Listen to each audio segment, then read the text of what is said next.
I had to have been 3 or 4. I vividly remember this Technicolor world of like fantasy. The impression was if this is something that humans can do, then this is what I want to do.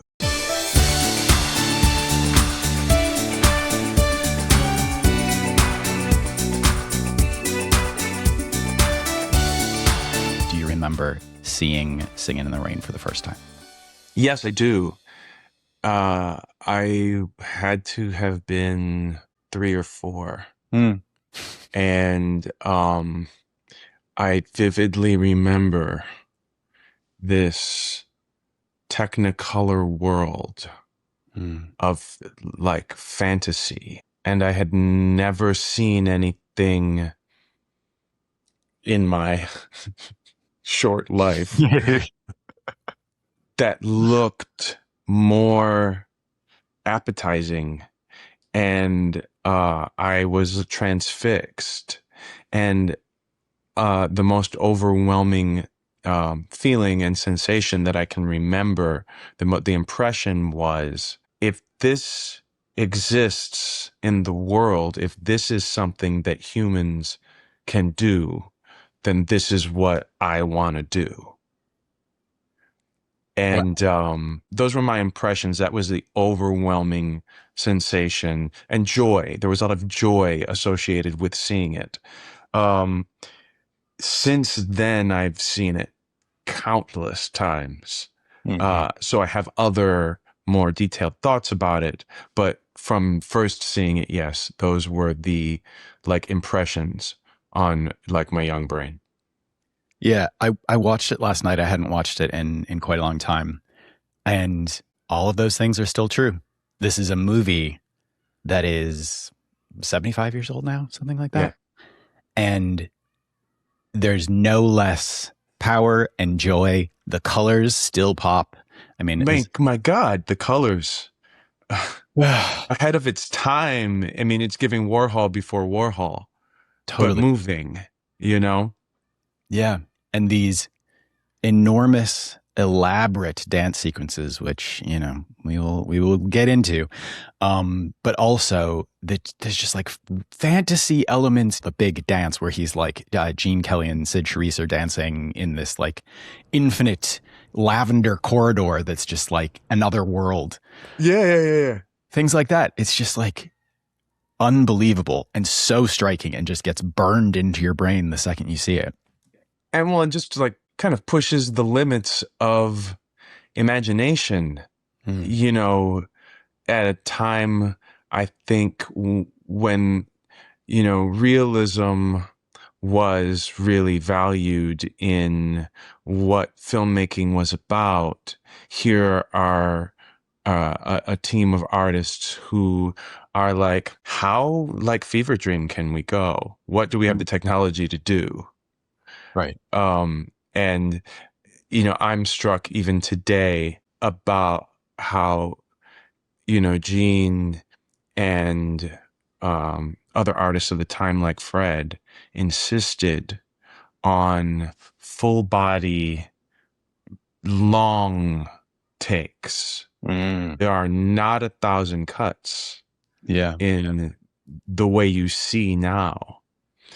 And not only does that, in a way, get you ready for the world of theater and like imitate what you get to see on stage, it also required a different caliber of musical theater artist in order to achieve those shots, because you can't cut away to 1,000 cuts and make it look like 9 pirouettes. You have to actually do the thing and have that stretch and have that technique. And so those were other little informative things, you know, in terms of a young mind watching something aspirationally. You think, oh, in order to get to that place, I got to check all these boxes. Yeah. Yeah. And the feeling of like, the joy of performance, that is an essential part of the mood of it, of the feelings that it evokes, but it's also an essential part of the plot.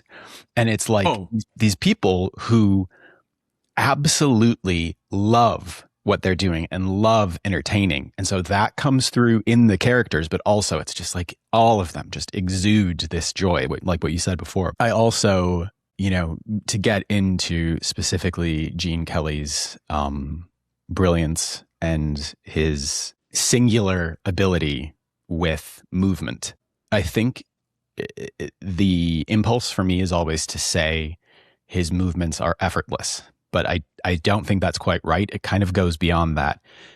It seems, he makes it seem spontaneous. He makes it seem like movement that is just coming out of him in the moment, and he doesn't have to think about it at all. It's just like, this is how I move.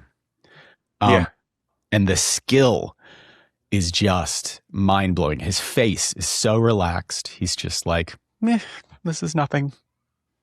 Yeah. You wonder how he learned it. You, as a pioneer, with no one to watch for this kind of inspiration to develop a genre, how do you just know? In some of my first chances in regional theater to do leading roles, I was playing the Tin Man in The Wiz. And there's this number, Slide Some Oil to Me, and it's just this like triple threat extravaganza with this long dance break that you've got to fill with all of this stuff and then come back and go back into the song and big finish. And then after you finish that, you go into a scene. And I remember after I would finish it, I'm like huffing and puffing and like sweat's pouring down in rehearsal. And I, tell the director, like, can we work in that, like somebody comes and gives me oil, but there's like actually water in the can so that I can get a drink there because I'm like, I'm dying. I need like something. I've just done this whole thing. And he's like, well, you don't gain anything by making it look like it was hard. The greats make it look like it was easy. And that was a lesson I always took with me. And then something in rewatching the film that I notice. And yes, of course, like they're not necessarily dealing with this, like, I can't get off stage thing. Like they're getting to do like, they're long takes, but they're getting to do takes and they're getting to prep and then stop after. But still, the just even little leaps that he's doing, tours, they look like he's floating, like weightless. And that's the kind of, magic and specificity that is why he is who he is, why the artists of that time are so singular. I also read something, people, some of this is opinion, but saying that he almost single-handedly helped the country to be okay with seeing dance, in particular, like balletic movement on screen. He made people feel safe. He made people feel like they were a part of what he was doing, but he was dedicated to his work, worked extremely hard, was extremely serious, wanted people to take that work seriously. And there's one of the many anecdotes that gets repeated, that Debbie Reynolds saying the like gotta dance scene, he worked them so hard, their feet were bleeding at the end of the day. And it's just like extreme dedication, extremely focused. And, I think that's another thing, is like art is joy.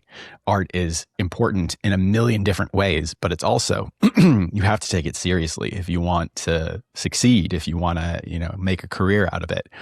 And that was something he definitely stuck to throughout his career.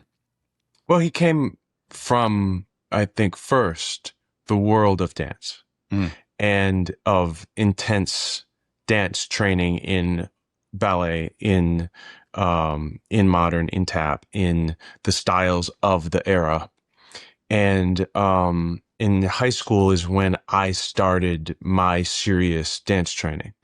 And one of the things that I first noticed in like, it was ballet based, and the ballerinas who in like at this academy, at a high school age had already been training for like 10 years longer than I have, right? They've been to get to the level that they're at. And you would see them take off their point shoes and they're bruised. They are wrapped in tape. There are blood spots coming through that tape. And that was just like normal. It wasn't like, oh, what's going on? Are you okay? What do we have to fix? It was like, yeah, you have to make sure that you soak your feet later tonight. And, this is just, the way it is. So hearing that, someone like Debbie Reynolds say like, oh, our feet were bleeding. I was like, well, yeah, girl. Yeah. Yeah. Yeah. She also had basically never danced before. She was a gymnast. And this was like, I think it was her first movie.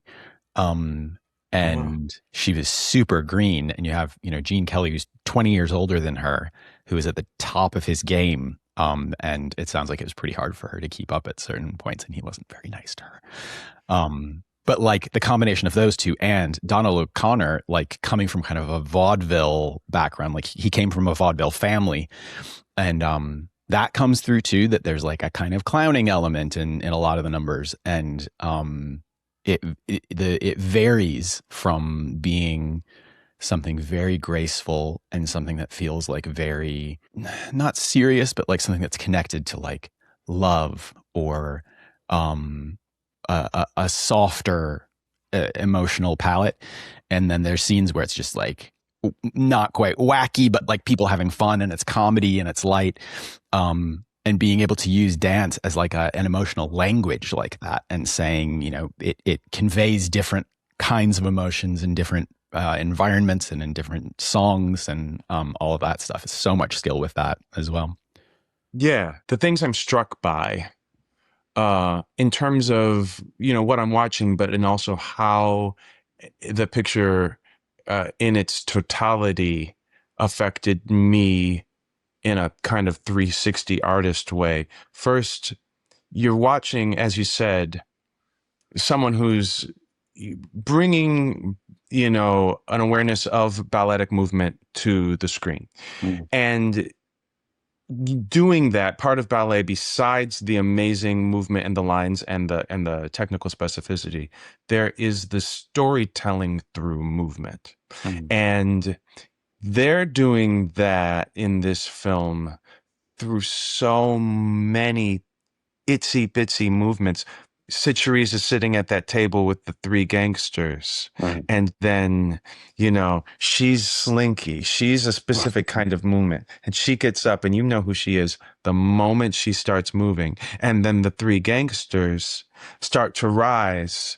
And then one of them goes like this. And then they all sort of settle back down. And we've told story without any words. Right.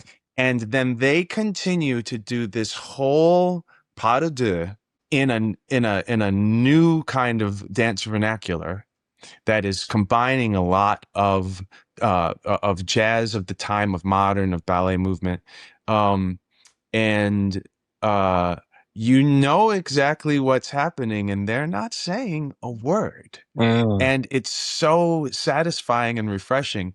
And then, in terms of how it has literally how I pull from that for what I'm doing with the Rum Tum Tugger hearing cats. I walk realness in the show. That's what Tugger is, an icon in his world of ballroom for being, is this idea of realness. And in the ballroom world, realness is, walking in your masculinity so that you're not clocked as being too soft, as being gay.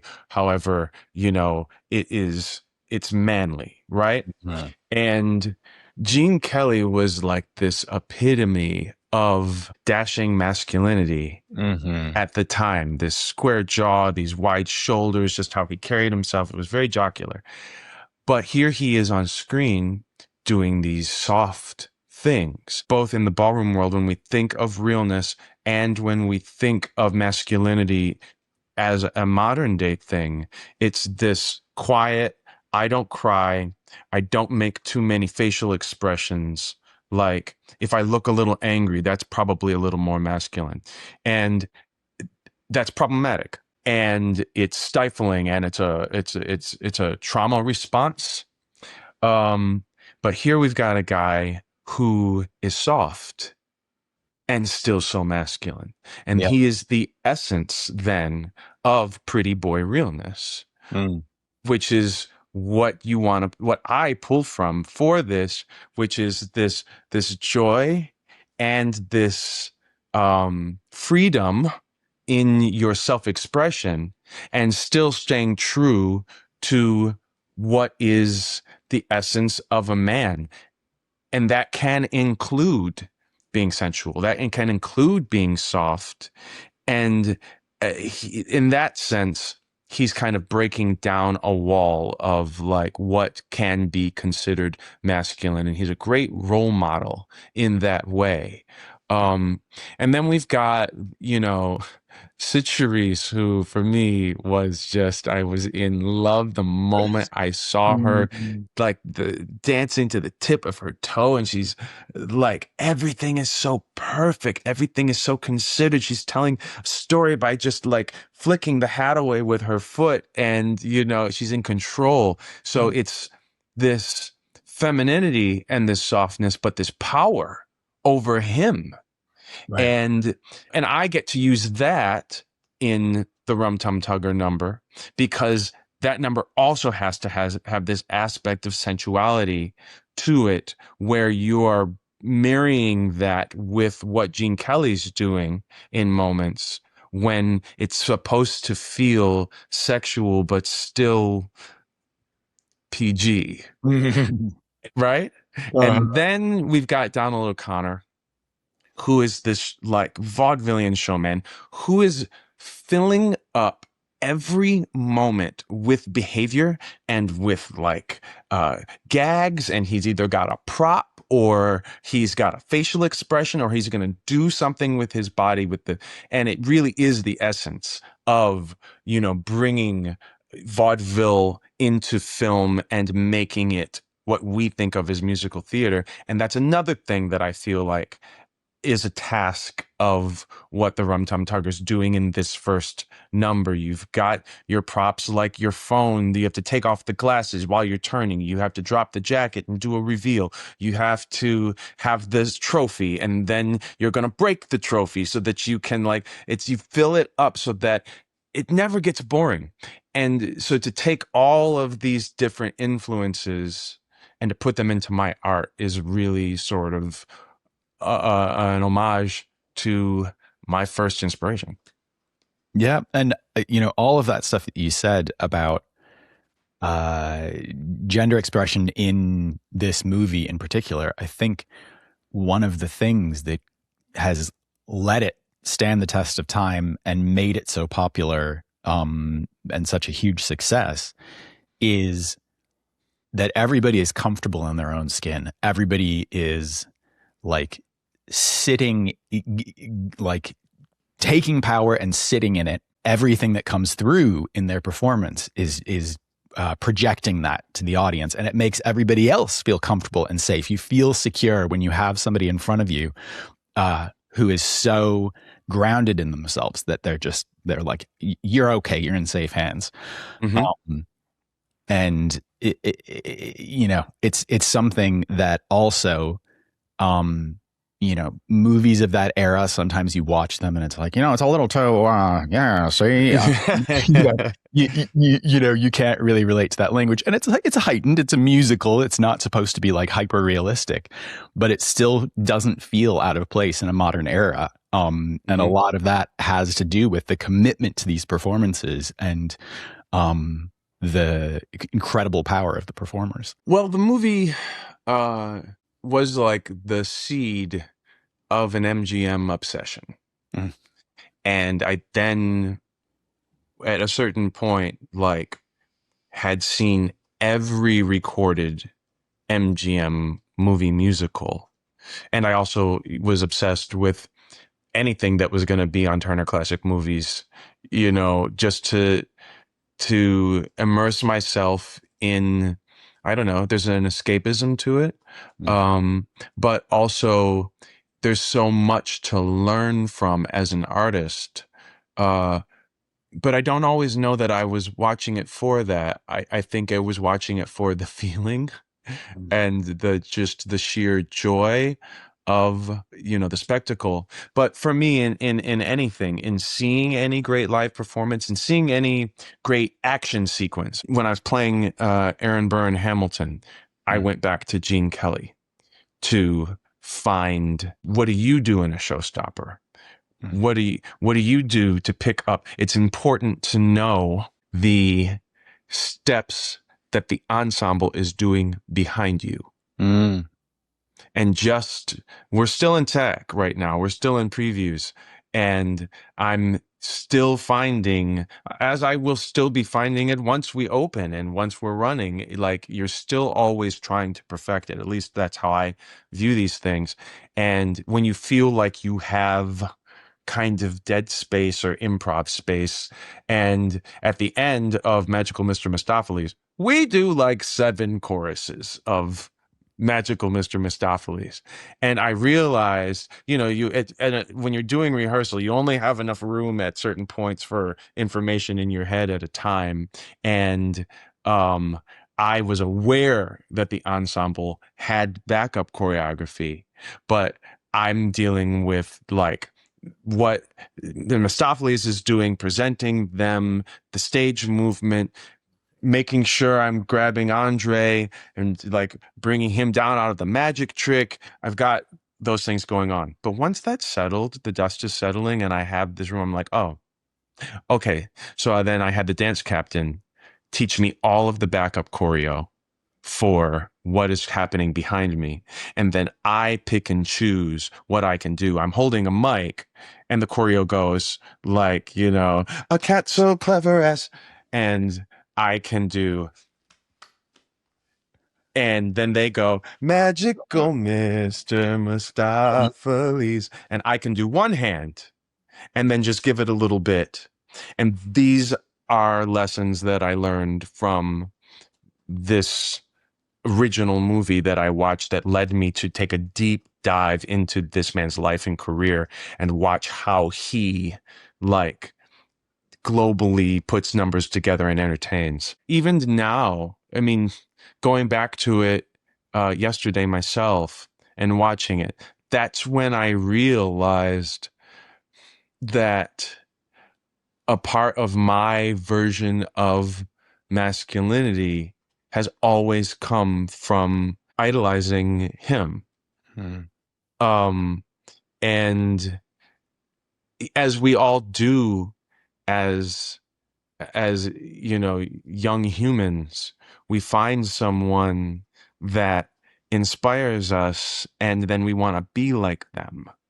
And whether it's conscious or not, we start to develop things that they do and things. And I think as a performer in that sense, he really has always been a touchstone for me to go back to at times, in the same way that, like, Mariah Carey, for me as a vocalist, first hearing that voice and feeling seen as a mixed person in the world, and feeling like, oh wait, I have options.